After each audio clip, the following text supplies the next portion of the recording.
Donc la communication animale, c'est une conversation de conscience à conscience. C'est ce qu'on fait généralement nous les humains, hein, au téléphone ou en face à face. C'est-à-dire qu'on va discuter, on va parfois devoir négocier, on va trouver des arrangements ensemble. On écoute ce que l'autre a à nous dire, on entend aussi ce que l'autre a à nous dire comme message.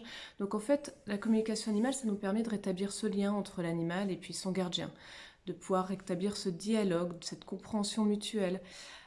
C'est également aussi important quand il y a un changement de vie dans la famille, que ce soit un déménagement, l'arrivée d'un bébé par exemple, un départ en vacances, puis aussi pour l'animal, s'il y a une opération qu'il doit subir, lui demander aussi son avis, pourquoi pas, notamment au niveau de la stérilisation, de la castration, parfois ils ont besoin d'un petit peu de temps pour être préparés.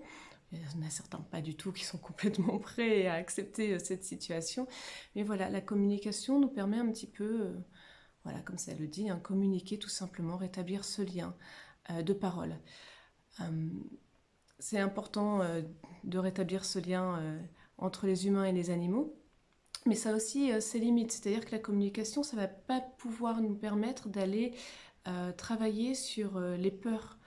Vous savez, nous, on peut avoir des peurs complètement irrationnelles. Il y a des gens qui ont peur des araignées, des souris ou autres, qui ont le vertige, peu importe. Et ça ce sont des peurs, nos peurs sont ancrées dans notre subconscient et donc la communication va avoir à ce moment-là certaines limites, c'est-à-dire que si cette peur est une émotion qui n'est pas dans la conscience de l'animal, on pourra nous expliquer pourquoi est-ce qu'il a peur, tout comme vous êtes capable de m'expliquer pourquoi est-ce que vous avez peur de telle ou telle chose, mais c'est pas pour autant que vous arrivez à la surmonter. Donc dans ce cas-là, il vaut mieux repartir sur un soin énergétique complet, on en parlera une autre fois, mais du coup, la communication va avoir ses limites de ce côté-là, puisque c'est une communication en conscience. Et c'est ça qu'il faut bien retenir, c'est l'animal va nous dire ce dont il a conscience à ce moment-là. Ce qui est aussi important pour vous en tant que gardien, c'est de choisir le communicant.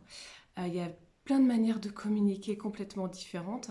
Le chemin est plutôt globalement le même, mais chaque communicant est unique, c'est-à-dire qu'il va utiliser son propre canal de communication et donc il faut être à l'aise avec la personne que vous choisissez pour communiquer avec votre animal parce que on ne va pas tous communiquer de la même façon. Moi je sais que je travaille énormément c'est vraiment des textes avec des questions, des réponses, voilà, un vrai dialogue. Je ressens aussi beaucoup les émotions, je peux percevoir aussi des scènes de vie ou autres.